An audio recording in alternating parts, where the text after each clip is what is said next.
Scarlett Tandy here, and today I'm going to read you one of the books that comes from the curriculum I created called The Preschool Experience. And this book goes with the All About Me family themed unit that we have at the beginning of the year. It's called Love is a Family. I love this book because it talks about how different each of our families are. Me, myself, I come from a blended family. I love to find books that highlight and talk about that not all of us have the exact same mom, dad, kids at home. And so this book does a great job of that. And I love Roma Downey. I don't know if y'all know who that is, Touched by an Angel, or the Baxter family. She's in both of those, and I love her. So today I'm gonna read to you how I would read this to my class of toddlers or preschoolers. So depending on the age group, I might change it up just a bit. Today I have Violet, my granddaughter here. She's 2, and so she's kind of doing her thing. She might come in and out the story, but I'm gonna read it to you as if I was sitting in front of my class here. All right, so today's book, we are gonna read Love is a Family.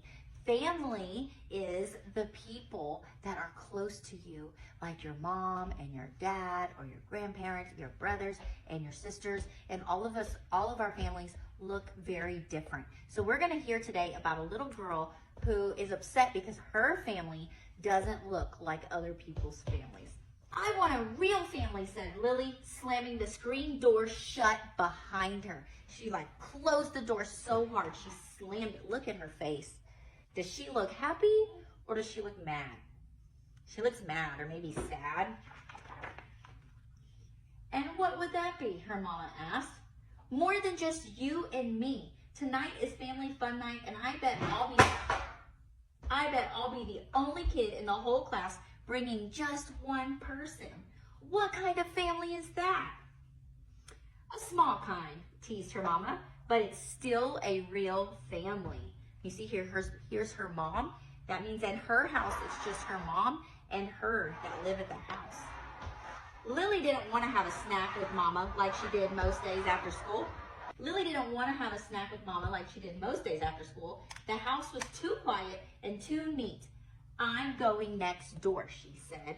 Look, she's angry again. She's mad at her mom because it's just her mom and her house. Look at this house. Look at all that crazy chaos happening. Melissa's house was never quiet and never, ever neat. Melissa had 4 brothers and 2 sisters. She shared a room with her sisters, and every night they had a pillow fight before bed when they went to sleep. When I go to sleep, thought Lily, all I get to do is read the next chapter in the book with my mama. Lily played with Melissa in her noisy, messy house until Mama called her home to get ready for family fun night. Wow, do you think this looks like fun? It looks kind of messy to me. Look at that little kid, he's crying. I don't know which one I would like better. Mama asked, do you want to call Uncle Mike and Aunt Lizzie and see if they'll meet us there? Hello, we're going to call them. Hello, Uncle Mike, Aunt Lizzie, are you there? Do you want to come to family fun night? Uncle and aunts don't count, Lily told her.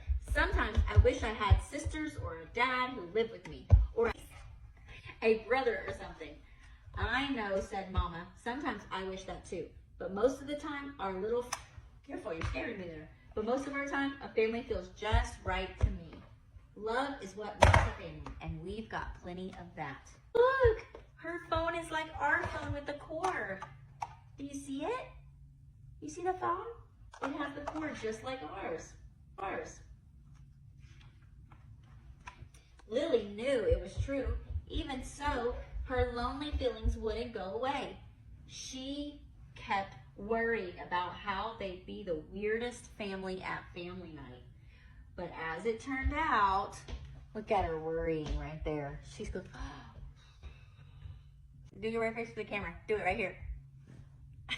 When they got there, they saw plenty of families that didn't look like Melissa's.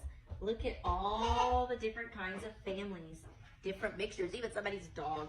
Lily talked to a girl who was there with just her dad.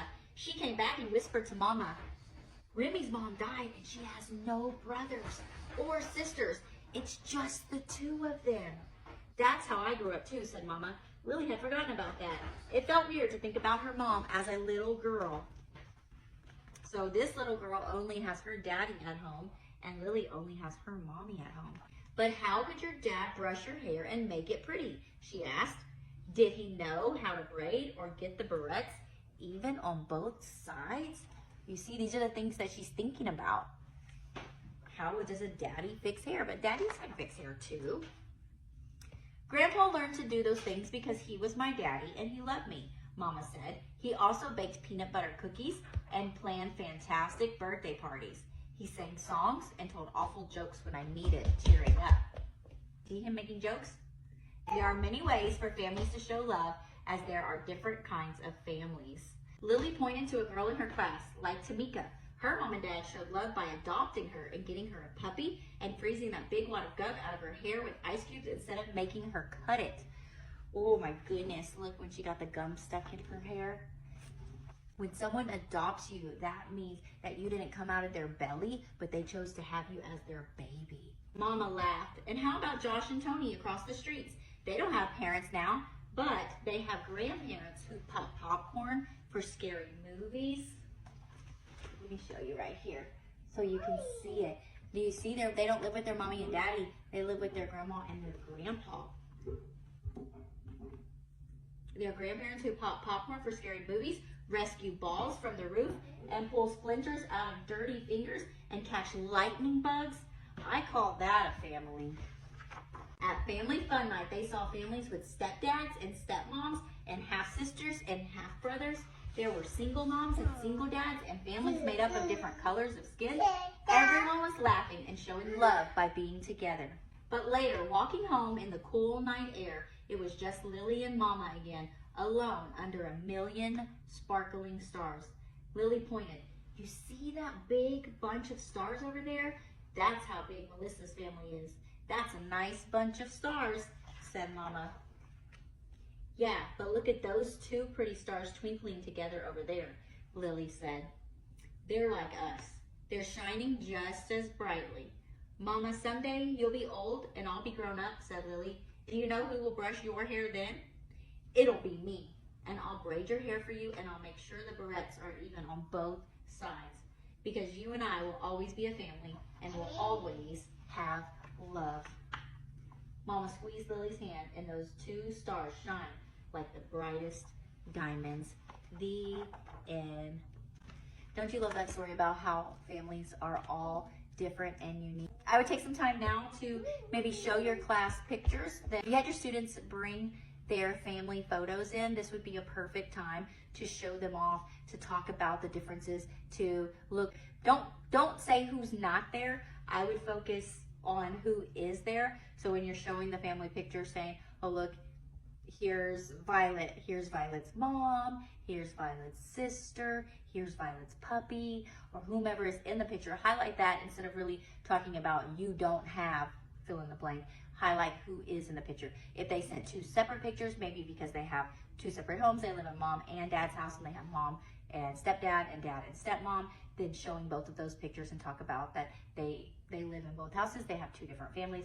So you can talk about those things without having to go in like all the detail about like how all of that came about, right? This came from my curriculum, the preschool experience. I have these videos attached, that way when you buy the curriculum and you see the book, I am guiding you and showing you how I would read the book, because sometimes I think we can get overwhelmed thinking it's supposed to look a certain way or how you can pull out different parts in the book. And so this is just one of those books. It is a little bit longer. If you were to read this book with very young kids, like your 2s and your little 3s, don't feel like you have to read all the words on the page. Still tell the story without having to tell all the words that are in the book. If you like that, follow for more ways to enjoy early childhood.